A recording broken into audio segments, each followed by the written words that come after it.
You're listening to the Youth for Life podcast with Michelle Baum, Director of Why for Life at Lutherans for Life, where we prepare youth to be gospel-motivated voices for life. Be sure to stick around after today's live recording of our Chats for Life program to find out how you can be live too on our next Youth for Life podcast. Welcome to tonight's Chats for Life, where we're going to talk about abortion recovery. I'm Michelle Bauman, Director of Why for Life. And with us tonight, we have Erin Maggard, who is going to be speaking to us about this topic that we should all be prepared to talk about. We're going to open with prayer, and then I'm going to ask you a question. So if you'll please pray with me. Dear Heavenly Father, we thank and praise you for this day and for this opportunity to gather together to learn not only about you, but also about how to share your love with women who are going through abortion recovery, who maybe now don't realize how much they need to hear your word, and maybe they do. We ask, Lord, that you would be with us tonight, that we would learn a great deal, that you would use Erin and her testimonial and her wisdom to help shape our response to those who have pursued and who have completed an abortion, that we might respond in love and kindness and with your promise of forgiveness. We ask all these things in your son's name. Amen. All right, so my opening question tonight is, I want you to kind of put yourself in the mind of a young woman who may be in a situation in an unexpected pregnancy, a surprise pregnancy. And I want you to think about what would cause you to want to get an abortion or to feel like you needed to have an abortion. What would be going through your mind? And so what I'm going to go through, I'll ask for volunteers first, and then I'll just kind of call on some of you. But what would it take? What would you contemplate? What might cause you to even consider it, right? Because if we're going to know how to minister to women who've had abortions, we want to recognize some realities of the things that they're facing. So what would be some things that would, and maybe not you personally, but that you think might cause someone to consider an abortion? I think if I was in that situation, if I conceived a child with someone that I wasn't in a relationship with, or they weren't necessarily a person that I would want to raise a child with, I think that would be something that would cause a lot of stress to my mind, because, growing up in a home with a loving mom and dad, that's something that I do want for my child. So if something unexpected like that happened, I think that abortion is sometimes viewed as a way to regain control from a scenario where everything's out of control. Excellent. Thank you. What other thoughts do you have? I think coming from like a Christian perspective, I think like falling into the temptation to have sex, maybe like before marriage, if that's the circumstance, I think like the pride of that, of, oh my gosh, like I'm supposed to, that it's not supposed to happen to me, and it is, and just like, what will people think? Just kind of that mindset. So overall, just like pride and like shame over it. Yeah, shame and guilt, right? Yeah. And certainly that feeling of the law, right? I did something wrong and now I've been caught. Yeah. Okay. Other thoughts? I think especially for people who are really driven or like excited about their career and, ready to go out and, do all the things they plan to do, then finding out that you're pregnant, especially if, it's with, like, you're going to be a single mom basically. So you're going to be barely scraping by financially, and just it's a ton of stress, and obviously would be a huge shift in your expectations for your life. Yeah, sure. Definitely not in the plans, right? It's changing that it would cause the change of plans in the future. It'd be very difficult. Good. Other ideas? I won't put all of you on the spot. So, but I wouldn't mind hearing from a male perspective, if there's any male that would like to speak. I guess you're calling me out, aren't you? I guess, it would definitely be a difficult thing, because, you're having to make this decision. Obviously the right decision is to keep the child. But it is difficult to be in that situation before marriage, because you don't know if your partner is going to be committed or not to that. And I guess just stuff with that. Yeah, so that insecurity, whether the partner will stick around, whether that person will be a spouse, much like, Anna said, would I want to marry this person, right? Okay. Any others? I think maybe just how isolated someone would be. Maybe their parents aren't exactly thrilled and they might be pushing it. They might have other family pushing it, friends pushing it, and that can really cause a lot of strife, I think. And they're just stuck with that decision of what to do. And they could feel really, really alone in trying to make that decision. Yeah, especially with being pushed or giving advice to abort. Sure. Okay, these are good thoughts, good contemplations, right? Not necessarily that they would end well, but they help us to be able to understand why maybe abortion happens, right? And I'm going to turn over the presentation now to our expert speaker, Erin Maggard. Thank you so much for coming tonight and speaking to us. We are eager to hear your thoughts, your wisdom, and your guidance. So thank you. Thank you for having me. So all of the things that you mentioned were certainly things that played into my particular decision to have an abortion. At the time, the father, he and I, we were in church several times a week. We were at an evangelical church. So, we weren't atheists. We were a part of the church. We were there all the time. So one of the comments was something about kind of the shame and guilt of it. And certainly that played into it. I mean, this is a sin that you don't hide. I mean, everybody's going to know about it in a few months, We had been dating for a while, but didn't really know where things were going to go. The only person besides the father that I told was my mom, and both the father and my mom were pushing for an abortion. And yeah, so it was, it never really crossed my mind that I was capable of doing anything other. It never dawned on me that there was another choice for me. And I think for an awful lot of women, that's the case. The other thing that Michelle and I were talking about kind of before we started was, not only does abortion affect young women like me who are, maybe not in a relationship that's steady and that sort of thing, but I mean, we have married women who have children and have decided they don't want more children. There's a woman that I'm working with right now out here in California that almost 40 years ago had an abortion because her doctor told her he didn't think she and her husband had a good enough life to raise children in. So, I mean, even though we tend to focus on abortion being in cases like mine, where, it's the unmarried pregnant woman, I think one of the things that we want to think about and realize is that it happens across a broad spectrum. When I went to have my abortion, one of the things that I think about looking back is the waiting room at Planned Parenthood. And there were every ethnicity, there was every age in there. There were married people, there were people there with other children, there were, couples, there were people there by themselves, there were friends. So it just the whole range of people. And so one of the questions that Michelle asked me to talk about tonight is how we identify people who maybe have had an abortion. And it's darn hard because they look like us. It could be your best friend, it could be your mom, it could be your sister. And it's not something that we typically talk about. This is one of those sins of guilt and shame that we hold close. We don't tell people about, we don't share. So in terms of that first question of how do we identify women who've had an abortion, one of the things that immediately comes to my mind is those who are shouting so vehemently as pro-choice for pro-abortion. I know that was me for a very long time. We have to quiet that still small voice in our head that tells us we did something wrong. And in order to do that, we have to have a louder voice. And the louder voice has to be the one telling us we did something right. We did something good. We did something virtuous.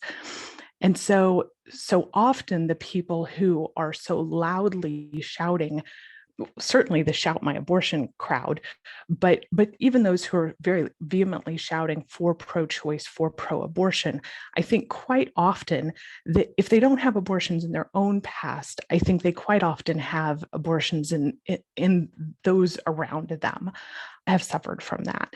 we tend to loudly support and be proactive about the things that have affected us personally. If you think about the things that are important to you, that you're passionate about, they're usually something that's affected you personally, your family, your friends, you. And I think the pro-choice, the pro-life, those are the same way. Most of us who are very pro-life have a reason for it. Most of us have a story to our pro-life cause, to our pro-life passion. And I think those in the pro-choice world are the same. They quite often have a story behind that. So in terms of identifying women who've had an abortion, they look like us. It's hard to identify. You can't just kind of watch a person's behavior and actions and words and say, well, she's probably had an abortion. It just doesn't work like that. But I do think those who are so very loudly pro-choice and pro-abortion quite often have a deeper story to tell, if not their own, a story of their friends or their family or someone that they're attempting to protect with a voice louder than the still small voice in their hearts that is telling them God's law. I'm just curious, what led you to where you are right now? Because when you had your abortion, you were on the different side of the spectrum. So I'm just curious, what led to where you're at today? But if you're Sure. comfortable sharing that, of course. Absolutely. So I do talk about that quite a bit. And part of the reason that I talk about it quite a bit is there aren't very many of us that talk about it a lot. And I think it needs to be said. I always tell people I'm kind of an AMA. Ask me anything. Ask me the hard questions, the difficult questions, the things that you're not going to get the chance to ask somebody else. So yes, I was on the other side of the spectrum for quite a while, pretty pro-choice. Then for probably 15 years, I kind of sat in the middle and just was very, very quiet about things. And during that 15 years, my husband and I have been married almost 20 years now. And he knew about my abortion when we got married. He knew that was part of my past, because one of the things that I told him when we got married was that we were not going to have kids, because God had given me a child and I had killed that child and I didn't deserve to have any others. And while he very much disagreed with me, and I didn't know that until many years later, he loved me, and that's what we did. He had a child from a previous marriage, and so Jill is the child that we kind of raised together, and that was it. And now that I'm older, I very much regret that. I very much wish I could take those years back and have a large family and those things, but we go with what we've got. So there was probably 15 years in there that I was just very quiet about things. Children are difficult for me. Even today, I have a hard time being around children. I have a hard time interacting with them. I'm told that I'm fairly good with them. I'm getting better, but it's difficult for me, because there's no way for me to see a playground of children playing and not think about what would my child have been like. Would my child have liked those same things? Would they have played the same games? All of those kinds of things. And then probably about 4 years ago, I'm not entirely certain what caused things to come to a head, but it was just constantly on my mind. And I decided that I wanted my medical records for my abortion. And oddly enough, because this was 20 years prior, we've moved repeatedly. And, frankly, who remembers to take their medical records from one doctor to the next? Nobody does these things, I have no idea. Well, I do know why, but for some reason, when we made our first move to Wyoming, I had asked my OBGYN there to get my medical records from the Planned Parenthood in Memphis. And those records kept following me across the country as we moved. And nobody does this.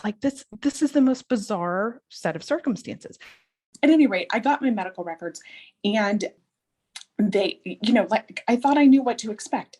And I opened them up, and one of the first pages had on it a very grainy, like I say, it was photocopied multiple times, picture. It was the ultrasound picture from before my abortion. And you certainly couldn't see anything in it, but as soon as I saw it, I knew that's what it was. And it dawned on me that someone had seen my child, in the womb. And it never dawned on me that anyone had ever seen my baby. So there's someone somewhere who had seen my baby. And then 2 pages later, there was a little piece that says fetal heartbeat detected, and there was a yes or a no. And it was checkmarked yes. And I just fell to pieces. it just really broke my heart. And I think at that point I realized the gravity of what I had done, and also realized that this is something that needs to be spoken about, that people need to know what this is that we're doing, that we're killing a living being with a beating heart. So does that answer the question? Does that help? Yeah, absolutely. Thank you so much for sharing that. Lots of respect for you for sharing that and for you coming out with us. So thank you. Of course. So like I say, ask me anything, jump in. Okay, so that's probably about all I can say in terms of how do we identify women who've had an abortion. It's just that's other than someone actually telling you their story. I think being vocally pro-life in careful ways opens the door for someone to tell you that they've had an abortion. And the reason I say in careful ways is we do have pro-lifers out there who are so vehemently pro-life and so aggressively pro-life that it almost shuts the door for other pro-life people, especially if they're post-aborts. It almost says, you're so pro-life that you would hate me or not be my friend anymore, or whatever it is, if I told you that this was a part of my past. So I think being very vocally pro-life is a good thing, but I think we want to be careful with our words. We want to be careful with our language. And one of the things we talked about again is it's a secret shame, but it's one of those things. Pregnancy is not one of those things that you can hide. Everybody at church is going to know about it. So when we talk about cultivating a pro-life atmosphere in our churches, that pro-life atmosphere has to have space for the woman who now has found herself pregnant and is not married to come to the church and be pregnant and live in her shame and live in the gospel forgiveness and not feel as though she can't show up at church because now she's pregnant and we're a pro-life congregation and we don't do that sort of thing. So it's a fine line to walk, but I think as Lutherans, we're very, very well positioned to do that. So the second question that Michelle asked me to talk about is kind of what should be said or not said to a woman who's had an abortion, and what does healing look like, and how do we help? So my very first number one thing that I would tell you is be unapologetically Lutheran. We are so well positioned because of our distinctive law and gospel doctrine. We have the benefit of that no one else has, quite frankly. All of the post-abortion retreats, books, counseling, all of those, I do know the Lutherans have Word of Hope. I'm not as familiar with it, so it may be the one different, but all of the rest of those, Rachel's Vineyard, I love so many of these groups. They are all very evangelical. So their answer is twofold. It's try harder, and it's all gospel. And gospel is wonderful, but gospel loses its power if we don't have the law, if we can't name the sin for what it is. So be unapologetically Lutheran. If it's okay to jump in right here. Yes. So what Erin's talking about is Word of Hope, and Word of Hope is our hotline at LFL, and it is the people who answer our hotline are trained in not only theology but also in how to address that spiritual care from a distinctly Lutheran perspective, which makes us different from those other hotlines that Erin mentioned, because we recognize, yes, that the law must be spoken when it is appropriate, but also that the gospel then relieves us of that guilt, right? So depending on people who answer that phone call are trained to recognize what sort of life issue is being faced and then how best to address that. So Thank you. Yeah. So we, as Lutherans, we speak the law and gospel plainly, clearly, and freely. One of the distinctives that gives us is that we can give a name to the pain, the fear, the hurt, the guilt, all this confusion. For 15 years that I wandered around with, I knew that life wasn't good. I knew I was unhappy. I knew I was involved in unhealthy behaviors, all of these things, but I couldn't have put a name on that. And years later, I had a pastor and was visiting with him. And I kind of said, just offhand, kind of made a comment of, I had an abortion when I was younger. And he stopped me immediately and he said, now, you know, that was a sin, right? And oh my land, was I mad at him. I was so mad at him. And it was a situation where we were family friends and he was my pastor. And so, you know, I kind of was forced to see him every Sunday and on holidays and those kinds of things. But for several years, I was probably quite mad at him for telling me that. But when I came to terms with the fact that that abortion was a sin, that that abortion was murder, that's what then allowed the gospel to have any value. Because if we apply the gospel without having recognized the law, without having recognized the sin, the gospel can make us feel better for a little while. It can motivate us to do good things, but it's eventually going to fade because we've not had the sin and the law to apply that gospel to. There's nothing for that gospel to hang on to. So we as Lutherans, we speak the law and the gospel plainly and clearly. We identify the sin as what it is. We call it murder. I don't back down from calling my abortion murder. When I speak at March for Life and those kinds of things, you know, you might have 10 or 15 speakers, and it's pretty rare that any of them are going to talk about abortion as murder. Quite often they'll talk about it as a bad choice, or the baby passed, or we find euphemistic language, and I don't do that. And I would encourage you not to do that. Let's call a sin what it is. And when we call a sin what it is, we can then have the gospel to apply to it. Let's see here. The other thing that I think is distinctly Lutheran. Oh, go ahead, Michelle. Yeah, sorry.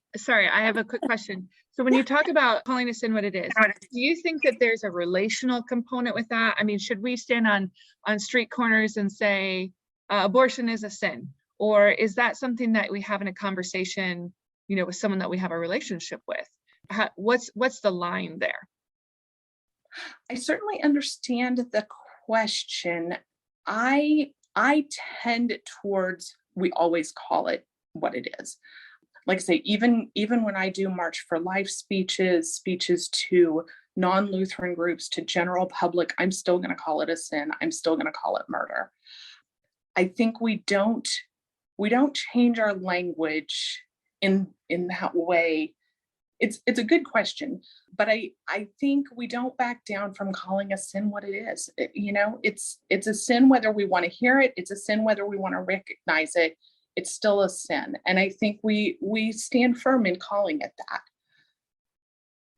I don't know. There's room for disagreement there, but that's probably my stance on it. Yeah, and I think probably most Lutherans would. I think most Lutherans would agree, and I think most of my youth would agree. And I guess. So what's the line then from the being aggressively pro-life to being gospel motivated, right? So again, we want to speak that truth, but we want to speak it in love. And so we talk a lot about relationships, building relationships at Lutherans for Life, and how our vocations that God has placed us in are wonderful opportunities to share that message. Absolutely. So yeah, again, what's the sliding scale there, if you have some insight? I probably lean a little to a little softer, a little more towards grace when I'm with general public. I'm still going to call a sin, but I'm maybe not going to be as vehement about it. Close friendships can weather the truth in a way that the public sometimes can't, you know. So, you know, you're the best judge of the relationship that you have with someone. But I know I've had friendships over the years that I've pretty clearly spoken words of law, and perhaps they were angry with me for a time, but the relationship was strong enough that you know, we still found our way through that. So I think, you know, relationships do give you the ability to speak more clearly and more blatantly, I suppose. But yeah, I mean, there's definitely an element of maybe speaking with a little more softness when you don't have that relationship. But I would encourage you then to seek that relationship, to work on that relationship. You know, if it's an opportunity where you're able to to speak even some law that abortion is murder, that abortion is a sin. And there's pushback on that. Now there's an opportunity for dialogue. There's an opportunity for discussion, and let's build a relationship where we can have some deeper dialogue about this and deeper discussion about this. I kind of have a question.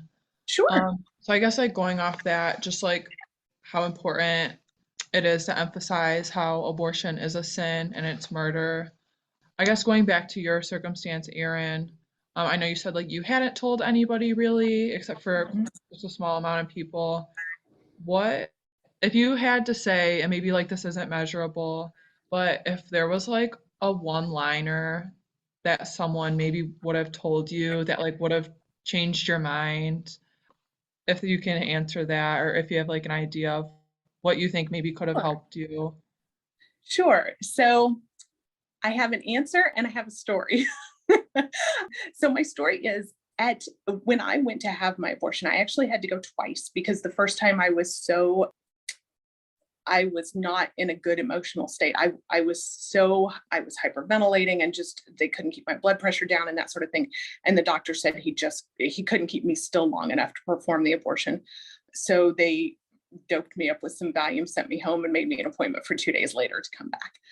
And so the second time when I went back, there were sidewalk counselors there. And unfortunately, they were rather young. They were maybe junior high school aged, so a little younger than I was, and pretty untrained. I think they had the great motives. They, looking back, I'm thankful that they were there.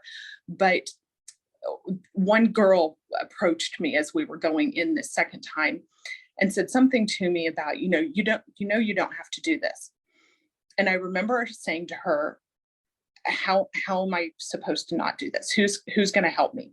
And she said, well, God will take care of you. And then we went in. Like, that was those 3 sentences. And while that was true, at the moment, it was of no help to me. Like, I needed physical help. Like, how am I financially going to do this? I'm living with my parents. My mom wants me to have an abortion. My boyfriend wants me to have an abortion. I can't even wrap my brain around what my life is supposed to look like. How am I supposed to do? I have no idea. And your answer is God will take care of you. And while that's absolutely true, he would have. At the moment, that just didn't do anything for me. There was nothing in that for me. So that's my story. Then my answer, I don't know if I'm showing my age here a little bit. I don't know if any of you are familiar with the movie Juno. I wouldn't necessarily say it's a great movie, but it's worth a watch.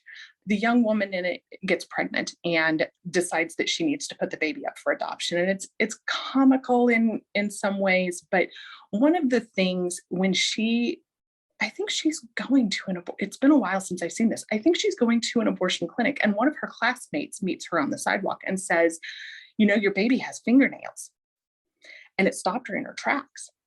And as odd as it sounds, I think something like that would have been the thing for me. Like, I didn't recognize the humanity of the baby. Like, at that moment when I had my abortion, I totally was bought into it's just a clump of cells. It's just a problem to be solved. The humanity of the baby never crossed my mind. They did an ultrasound for the abortion, but they do it with the screen turned away, and the doctor had headphones on, so I never heard the heartbeat. So there's absolutely nothing about the abortion experience that reminds you that this is a baby. And I mean, that's on purpose. But as weird as it sounds, like, I think if somebody had said, your baby's got fingernails, as weird as that sounds, I think that would have reminded me of the humanity. So, knowing those developmental, when does a baby's heart start beating? When do the eyes form? What does a baby look like? A few years ago, I was at an event out here that I spoke at. And Lutherans for Life was there with the models of the babies. And I have a picture now of me holding a baby, a model of a baby at the age that my baby was when it was aborted. And he had fingers and toes and eyes and ears and all of these things. And I would never have said that back then. So I think that's, as odd as it sounds, I think something that speaks directly to the humanity of that baby is, I don't know if it would have stopped me from having an abortion, but I think it certainly would have made me pause.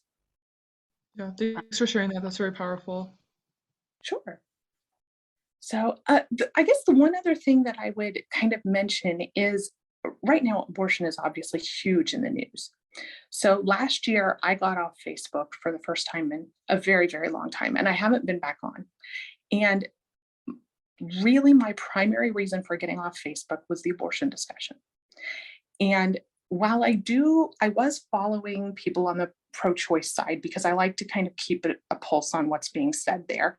Most of my friends and family, okay, most of my friends, not my family, most of my circle are all pro-life people. So my feed was full of mostly pro-life things, pro-life facts and, things going on in legislation, that sort of thing. But it just was so much. It's just inundated. And so I got off Facebook because I hate the word triggering, but I don't know a better word to use. But all of this news is very triggering. Like I went back into a mode where I was having nightmares again, where I was having these awful dreams again. And I go through cycles of that. It tends to happen every time I do kind of one of these events where I'm talking about things, or I do a lot of writing. Every time I'm writing something, I'll go through, a week or two that I'm having some really awful nightmares and that sort of thing. But abortion being so much in the news right now, for those of us who have had abortions, like I say, I hate the word triggering, but I don't know what other word to use, but it brings all of those things back to mind. So a lot of us are struggling with, how do we remain pro-life? How do we stay engaged in that world without kind of going crazy on our own? So I think that would be the other thing that I would mention is, because this is so big in the news right now, so big in all our, if you're on social media, so big in your feeds, all of those kinds of things, just kind of recognizing that even for your pro-life friends, if you've got other pro-life friends who are like me and have had abortions in the past, or had family members or friends with abortions in the past, those things can be kind of overwhelming. It can get to be a little much sometimes. So just kind of remembering that, and that if you have somebody who wants to talk, I think a big thing is letting them talk at their speed. Asking questions is a great thing, but sometimes you want to talk for 5 minutes and then be done and talk about, what your favorite ice cream is. And we'll come back to this in 6 months. Sometimes those conversations don't happen over 2 or 3 days. They happen over 2 or 3 months or 2 or 3 years. It takes a long time to kind of assimilate what you've done. I mean, when you're confronted with your sin, especially the sin of murder, for some reason, that's certainly not the unforgivable sin. It's not a sin worse than any other sin on a civil plane. It just, there's great gravity to taking another life, and it takes a while to kind of take that in. And I know, like, for me, I've done confession and absolution for my abortion repeatedly, because sometimes I need to hear that over and over and over, just as we do for other sins. I mean, all of us who have kind of those pet sins that are kind of our hidden shame, confession and absolution is the most wonderful thing. But sometimes we have to do that repeatedly, because we need to hear those words over and over, that, in the stead and by the command of my Lord Jesus Christ, I forgive you for this specific sin, Erin. Let's see. I think maybe the last thing I would leave you with, and I've lost track of time. Yeah, okay. I think the last thing I would leave you with is, even though talking about these things is difficult, and like for me, like I said, when I do these kinds of things, I kind of go back into a series of having nightmares, and it's kind of difficult and those sorts of things. Don't stop speaking the truth. We don't stop speaking the truth. We don't stop talking about the things that are important because they're hurtful. When my husband is a pastor, and when we were at the seminary campus, I got to talk to a number of students there on campus who were getting ready to be pastors. And one of them said, should we not talk about abortion or talk about pro-life things in the church? Because what if we do have women like you who've had abortions in their past, are we not just bringing that up and hurting them farther by doing those things? And my answer is absolutely not. We need to continue to speak the truth of these things. We don't tell the pastor, don't talk about theft, because little Johnny over there occasionally takes a stick of gum. We don't, there's no other sin where we say we don't talk about these things because it might hurt somebody else or because it might be their sin that they're struggling with. We don't, don't talk about pornography or don't talk about gossip or, whatever it is. We still want these things spoken about. We still want them spoken in truth. And for me, when my husband talks about abortion or talks about the pro-life cause from the pulpit, do I squirm in the pew? Absolutely, I do. Do I feel like sometimes everybody in church must be looking at me because I'm the vocal one? Like everybody at our church knows, that I talk about this. So do I squirm? Absolutely. When the pastor talks about your difficult pet sin, do you squirm a little? Sure, we all do that, but that doesn't mean we don't talk about it. And sometimes his talking about it or other people in our church talking about it gives me the renewed strength to be able to talk about it. So I think that would be the one other thought is I do get the question quite often, should we not be talking about this? Because what about these women who are hurting and suffering and in pain? No, keep talking about it. We need you to keep talking about it. We need to be reminded of our sin so that we can have the salve of the gospel and so that we know we're not alone. So I think that's what I've got. You guys have had great questions. Is there anything else I can answer or think about?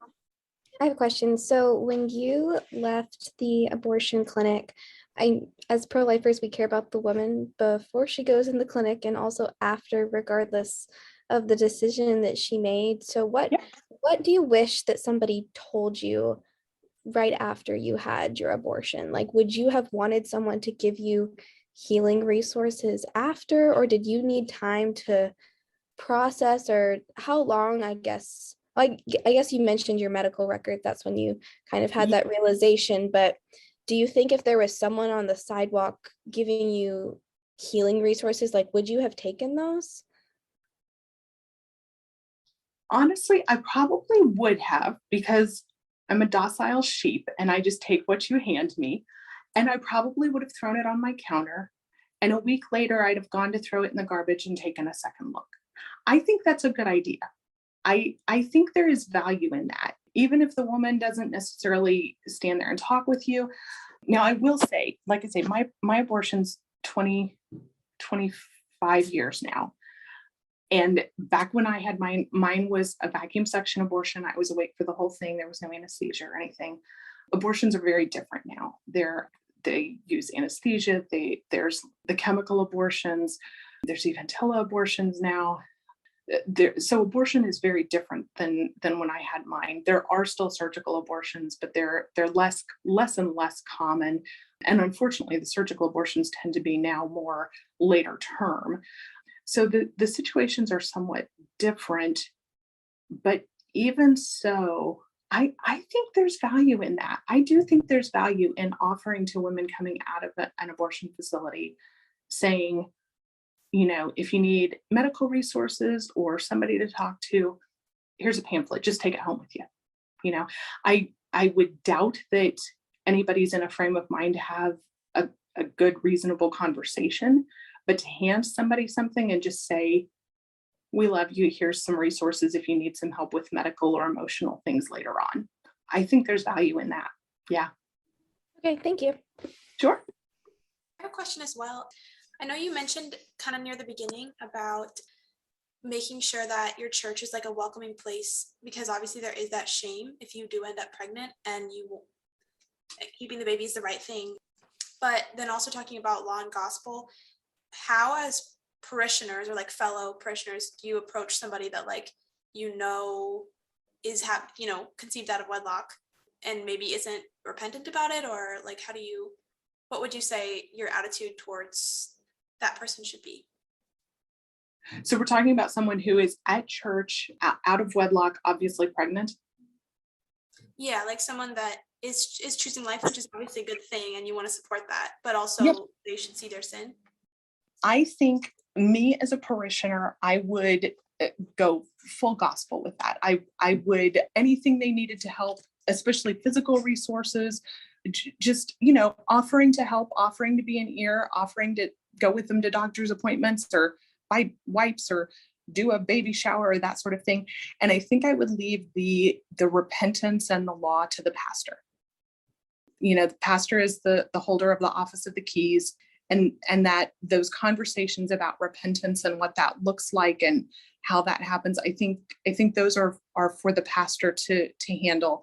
And we as parishioners in that particular case, I think, come alongside and are loving. Okay, thank you. We had a case like that in our church, and I hosted a baby shower for the young woman. But again, most of our parishioners didn't know the full story, right, behind how she became pregnant. And certainly she was unchurched until she was unchurched and then became pregnant and then came to the church through a foster care situation.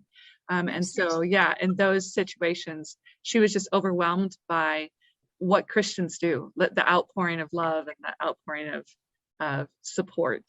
And we've had a couple of other young people too who have become pregnant. And I think, again, like Erin's saying, as a church body, we call the pastor to do that, which is wonderful for us, because then we get to rejoice with them for making the right choice. Exactly. Right. Yep. So the other thing that comes to mind, especially being out here in Southern California, is we do have, sadly, more and more cases where it's not necessarily that they got pregnant out of wedlock with a boyfriend or a one-night stand or whatever it was. It's a case of incest or rape or even human trafficking. We're seeing more and more human trafficking happening out here, and where human traffickers are taking women to the abortion clinics. So, sometimes when we see those in church, especially if we know they're dating someone, we immediately, it's got to be his or whatever. And sometimes that's not always the case, and people aren't willing to share those stories, and they don't need to be shared. We just want to, like you say, embrace them and rejoice with them that they're keeping that life and help them along and let the pastor handle the office of the keys. To kind of build off of that. So you mentioned, abortions that are happening in our homes, right? Or in hotel rooms because people are taking medicine and having chemical abortions. Well, and we wouldn't call them medicines, right? We would call them drugs.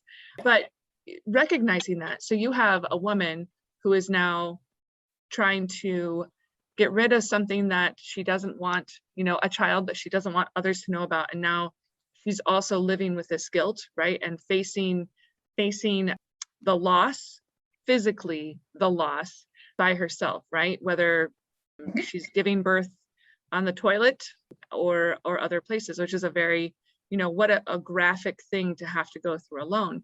So as you think about that, what are some things that we could do to help in that healing process, right? Because there's got to be women that are carrying around this baggage, this two traumas, right? The decision, yes, whatever happened to cause the pregnancy may have been a trauma, the decision to have the abortion, and then the actual abortion itself, which they have then dealt with on their own. Yeah. So what can we do to help them?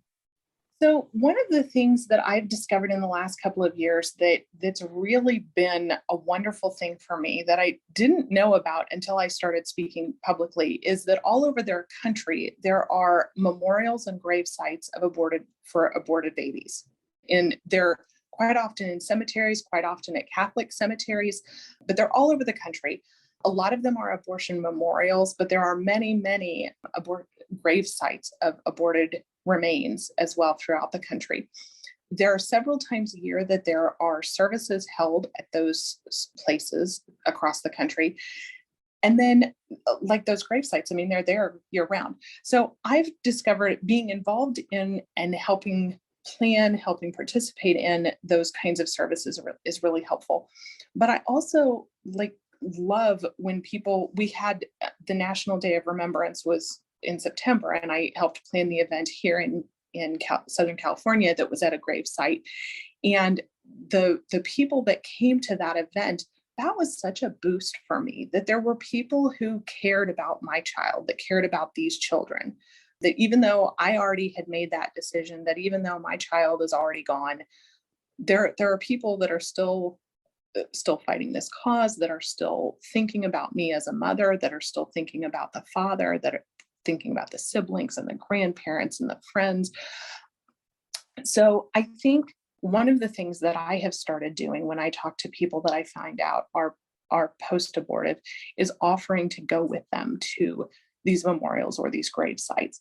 There's something cathartic to being in a cemetery, to recognizing that there was a body, even if it's a memorial as opposed to a grave site. When I had my abortion, there was a body there. There was a child. That body, something happened to that body. There was a physical being there. And so these memorials and grave sites, there's something cathartic about going to these and recognizing that there was a body, that there's a human that isn't here anymore. And so that's one of the things that I have started doing when I talk with post-abortive women is, can I go with you to, I know where these sites are here in our area. So, can I go to the one that's nearest your home with you? Or can I take you out there one day? Or would you like to go to this event with me? So I would very much encourage that. The other thing, and this is kind of a strange thing that maybe nobody would know about, but when I go to the grave site of the aborted remains here in Southern California nearest me, every time I go, the plot looks a little different. Like quite often there are flowers left, or when we went to do the memorial service in September, I was out there on a Friday to clean the headstone and stuff. And when I went out there on Saturday to do the event, somebody had left some toys. And so just knowing that somebody has been visiting the grave, keeping up the headstone, those kinds of things. So if you have a Saturday morning that you're free, go out and clean a headstone, take care of the gravesite, because there's a mom who's going to be going that week that will see that gravesite was taken care of, and it'll mean a lot to her. So those gravesites and memorials have really become important to me. I feel like those have great value. Thank you. That's a fantastic idea. Is there anyone who knows that there is a memorial or a gravesite near you? And I know there's one at our church. I know there's some Lutheran churches. Erin, I know that you could tell us there's a website that shares where those gravesites are, right? Abortionmemorials.com. There's 56 known grave sites in the US, and then there's lots and lots of memorials. And we're constantly adding to it. We know there are more, but like if you know of one in your area that's not listed, send them the information and they add it. Excellent. I have one quick question. Sure. Do you ever experience animosity from women who have also had abortions that are upset with you for regretting yours or realizing Yes. wrong? Yes, absolutely. Yeah. And generally those are the kind of the shout my abortion crowd. They're the women that, in my opinion, are still trying to use their voice to drown out the voice they know to be true. And so when we shout our justifications for our sin, we're trying to silence the voice that's telling us, no, this was a sin. And so generally I guess it depends on the relationship, but for the most part, I choose not to engage with them. I simply tell them that I'll pray for them and walk away. Part of that is maybe a little bit of self-preservation because I don't always have it in me to argue that. Part of it's because if they're still in an arguing stage, if they're still fighting and justifying their behavior, there's not a whole lot I'm going to say that's going to change their mind. God has to soften that heart, and that's God's work and not mine. It's not, if God gives me something to say to them, then I'll certainly do that. But for the most part, no, it's okay, I'll pray for you. I'm very sorry you went through that. I'm sorry for your loss. I'm sorry for your loss doesn't get said often enough when we talk about abortion. But yeah, those kinds of things. I'm sorry for your loss. I'll pray for you. I'm sorry for you. That's about all I can do. And I try not to engage in the argumentativeness. What other questions do you guys have? Are there any other questions floating around? I just want to make a quick comment that Illinois, just in the last week, passed a horrific bill. I guess you could say they just repealed the Parental Notification Act. So any minor can go to have an abortion and their parents don't have to be notified. And so that's something that we really want to keep in prayer, because that's just stroking the backs of the human traffickers. They're just rejoicing. Absolutely. And our governor has vowed to be for Illinois to be one of the most abortion friendly states, and he's well on his way. It's really sad that you don't even have to be a doctor to perform an abortion here. You just have to, and that makes me sick. And my dog's vet facility has to pass stricter sterilization standards than the abortion clinic here. It's just really, really sad how devalued women and these babies are. So just keep Illinois in your prayers. I mean, all situations, but it's a hard fight. Yeah, we're the same out here in California, where minors can have it without parental consent, and we're seeing more and more states embrace the teleabortions even, and chemical abortions. All of those make things far easier. So yeah, it's an ugly landscape right now for these things. Yes. I guess my question is that you said you kind of suffer with nightmares, and I was wondering if there's like any other like mental health problems you see kind of arise, or did the nightmares start immediately after your abortion, or did it take a couple of years before you started recognizing how it was like affecting your daily life? I didn't really start having the nightmares until I really kind of started wrestling with, was my abortion the right thing to have done? Did I do something wrong? And that was a good decade, 15 years after my abortion. Prior to that, I would say it was more just overall not caring about myself, drinking too much, promiscuity, not finding the right friends and the right environment, doing poorly in school, just not embracing life. And I think the underlying part of that was that I wasn't valuing my own life. I wasn't valuing myself at all. But I don't think I would have been able to articulate that at the time. And I certainly would not have pointed that back to my abortion. I might have, I had seen some counselors then, and a lot of them were the, blame your mom or blame your dad sort. And I'm not, I don't put a lot of value in that. But I think I'd have blamed everything but my abortion. I think I would not have pointed to those as the root cause of the poor behaviors and the poor choices. But I wasn't taking care of myself mentally or physically or spiritually or emotionally. All of those things kind of tanked for a decade or so there. And I don't think I would have recognized what it was. And it wasn't until really, I think probably when I mentioned to that pastor, and I don't even remember what we were talking about. I just said in passing that I had had an abortion, and he stopped me and said, that was a sin. And the heck are you talking about, dude? Move on. and it wasn't until then I started wrestling with that over a period of years that then I really started with the nightmares and night sweats and, those kinds of things. And in large part, I have a lot of that under control. Anxiety, I still very much struggle with, but anxiety and nightmares both ratchet up when I'm writing or when I'm speaking, that kind of thing, just because I've got this on my mind a lot. Some of the things that Erin just mentioned are very, very common. If you look at facts overall for women who are recovering from an abortion, there is a contingent of medical professionals who buy into the idea of post-abortion stress syndrome or post-abortion syndrome. Not every medical professional will argue that this is true, but so we have on LFL staff, with Word of Hope, we will have people call in after an abortion just a few weeks after or a few days needing help. But we've also seen women 40 years later experience some of these issues. And usually the trigger is recognition of what they've done, which is exactly what Erin has said.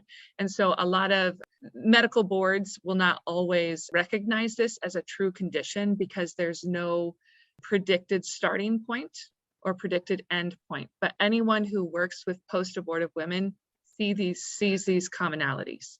People that work with women in jails, the percentage of women in jail that have had abortions is extremely high. And again, that goes back to that lack of self-care, lack of, engaging in risky behaviors. And there's some really good videos out there from women in jail who have talked about abortion. Having my abortion was a turning point. It's what led me here, which is real interesting. So again, you start to see patterns, whether the medical field wants to recognize it or not. There are certainly patterns. And if you go to the pro-life OBGYN site, which is AAPLOG, AAPLOG, they do talk a lot about, they write a lot about this post-abortion syndrome. So, yeah, absolutely. Yeah, I think all of those behaviors are very common, and we quite often don't recognize them as having been, kind of the root cause having been our abortions. I have a question. So I find, I've been, I guess, fighting in the pro-life movement pretty actively for the past 2 or 3 years. And I find that I'm sure others can relate, kind of go through seasons of bitterness, or I don't necessarily want to do much. And then I go through seasons where I'm really motivated and I'm really excited.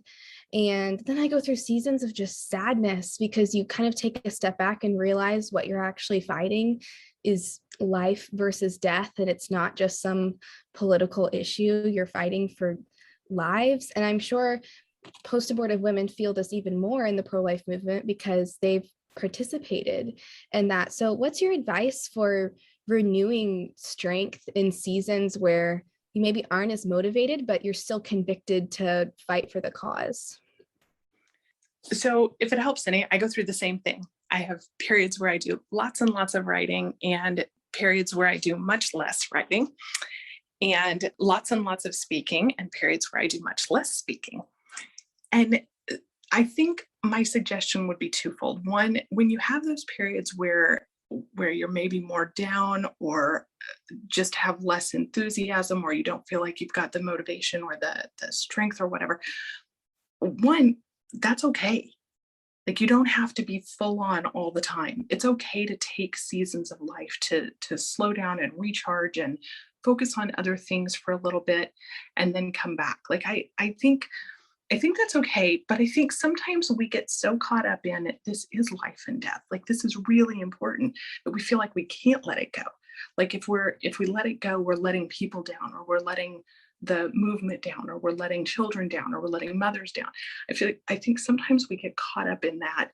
We can't let this go. Like, it depends on us. Like, it's really, really important. We can't stop. But I think it's okay. Like, I think that's one of the things is to be okay with, sometimes it's not the season for fighting. Sometimes it's the season for retreat. Maybe not retreat, for rest. It's the season for doing other things in life, for letting these things sit in the back of your mind and kind of cogitate and pray on them and that sort of thing. Having various seasons is okay. And so I think, one, telling yourself it's okay. Like, it's okay to not be full on in the fight, in the warrior gear every day, all day. Like, that's okay. And then two, using those times of rest wisely. So sometimes for me, that's like completely leaving the abortion stuff behind. Like, I don't do anything with it. I try not to think about it. I try not to watch any news on it. I need to focus on my family or my work or reading books or playing in the garden or anything different, something different to let my soul and my mind and my body rest. And sometimes rest is, I'm not going to be actively involved, but I'm going to read some resources. I'm going to read a book. I'm going to read more in my scriptures. I'm going to get more familiar with the biology of things. I'm going to, sometimes it's a more meditative time. So I think that would be my two things is one, giving yourself the okay, I guess, that it's okay to not be in full battle armor all the time. And two, when you have those seasons of rest, recognizing whether it needs to be rest as in, I'm leaving all of this for a little while and doing something else because I need the break, versus rest as in, let me take a break and just be kind of meditative and cognitive about this, and then I can put the armor back on. Okay, thank you. I'm going to add one more thing to that too, and that was so wise. I think too, just having a job in a pro-life area, right? You go through those seasons as well. And it always helps me to remember that it is not my job to save the world. Jesus already did that, right? I don't have to save every life. And I can't, like, I am physically incapable, right? I would love to be able to do it, but it can't be done by me. And to recognize that the Spirit works in me and the Spirit works in you to bear fruit. God has called us to bear fruit, and the Spirit determines when that fruit is born, right? And so even as you help your roommate study, or as you take care of someone who's sick, you are doing life work. You are engaged in life ministry. And yes, it is wonderful when the Spirit gives you this desire to go out and to be a huge advocate for life. But it is also okay to recognize that God works in many and various ways. And you don't have to be the savior of the world, right? You don't have to save every life. God is working through others too. So, and obviously worked ultimately through Christ. So yes, so there is no guilt there, Anna. The other thing I would say is some of that same literature that Michelle was talking about before that talks about post-abortive syndromes and that sort of thing does talk about it in pro-life workers, that, you know, when you're a sidewalk counselor and you see women go in day after day and have these abortions and you feel like these are children you couldn't save or moms you couldn't get to or that sort of thing, that a lot of those things you experience as well, even though you're not necessarily post-abortive yourself. So I think the literature supports that even if you're not post-abortive, being in the life movement can bring on some of those same symptoms and same feelings and stuff. So again, just accepting that that's part of our humanity, that's part of our sharing our burdens, and it's okay. Good night and goodbye. Thanks for hanging out with us. Thanks for coming. And thank you very much, everybody. Thanks for joining us for today's life topic. Check out whyforlife.org or email Michelle at whyforlife.org to find out how and when you can go live with us at our next Chats for Life session.